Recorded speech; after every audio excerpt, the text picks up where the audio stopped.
مریض کے پڑھنے کے لیے رسول اکرم صلی اللہ علیہ وسلم نے فرمایا کہ جو مسلمان مرض کی حالت میں اللہ تعالیٰ کو ان لفظوں میں 40 بار پکارے: لا الہ الا انت سبحانک انی کنت من الظالمین۔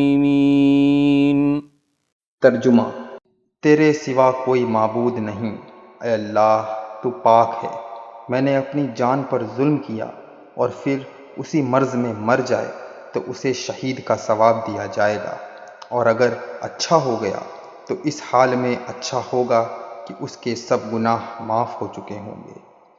مستدرک۔ ایک دوسری حدیث میں ہے کہ حضرت صلی اللہ علیہ وسلم نے ارشاد فرمایا کہ جس نے اپنے مرض میں یہ پڑھا: لا الہ الا اللہ واللہ اکبر، لا الہ الا اللہ وحدہ، لا الہ الا اللہ وحدہ لا شریک لہ، لا الہ الا اللہ لہ الملک وَلَهُ الْحَمْدُ لَا إِلَٰهَ إِلَّا اللَّهُ وَلَا حَوْلَ وَلَا قُوَّةَ إِلَّا بِاللَّهِ۔ ترجمہ: اللہ کے سوا کوئی معبود نہیں اور اللہ سب سے بڑا ہے۔ اللہ کے سوا کوئی معبود نہیں، وہ تنہا ہے۔ اللہ کے سوا کوئی معبود نہیں، وہ تنہا ہے، اس کا کوئی شریک نہیں۔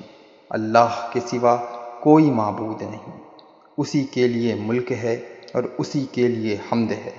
اللہ کے سوا کوئی معبود نہیں، اور گناہوں سے بچانے اور نیکیوں پر لگانے کی طاقت اللہ ہی کو ہے۔ اگر اس مرض میں موت اس کو آ گئی تو دوزخ کی آگ اسے نہ جلائے گی،